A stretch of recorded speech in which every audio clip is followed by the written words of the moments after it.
Loading the film's a bit fiddly. Here's a practice film which has been exposed. You can see that. I can just turn that spool inside when I pull it out. I can rewind it inside. Like that, you see that?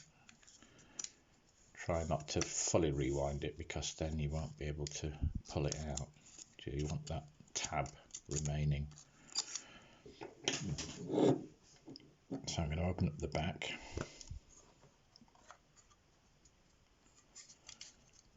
Pull the rewind knob out.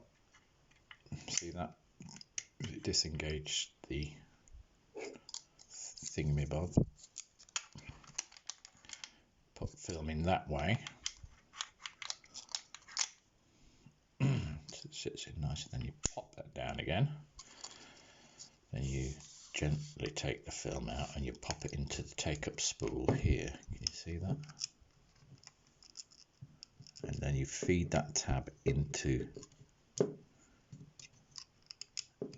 that slot till it goes all the way in. Can you see that? Then you want to hold that there and then rewind it until it comes nice and tight. So rewind the film inside the cassette until it becomes nice and tight. You can feel it tightening up. Then what you want to do is you want to take the film onto the take-up spool here.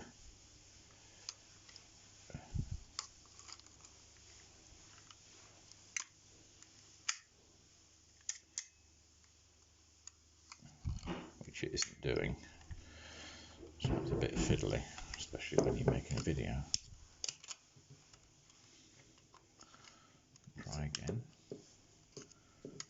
Put it in.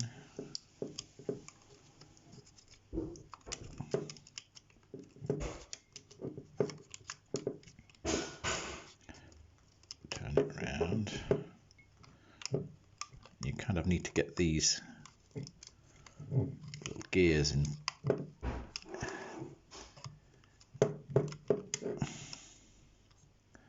What I'll do is I'll try it. There's some little cogs there that need to be inside those sprockets holes. So I'll try and do it with the back closed because the pressure plate will help engage the film. So I'll turn it around and you can see the rewind button turning in the opposite direction to the arrow, which means it's taking up the film into the take-up spool on the other side. I'll do that again, and I'll do that 3 times. Now you're ready to shoot. So use the Sunny 16 rule, which the video I sent you. So you set the ISO of the film, or the ASA, which is the same thing. This camera doesn't understand ISO or ASA, but don't worry, it's a good way of learning.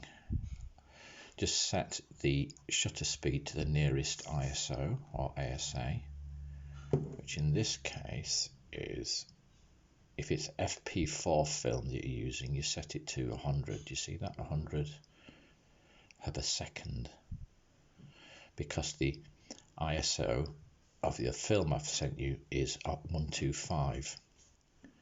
So you set it at that and leave it at that, and then all you have to do is change the aperture, either a stop down or a stop up, and of course you'd have to focus depending on how far your subject is away. Remember that you want, with this camera, the focusing isn't that accurate, so you want to try and keep it the aperture f16 because you'll get more depth of field then. That means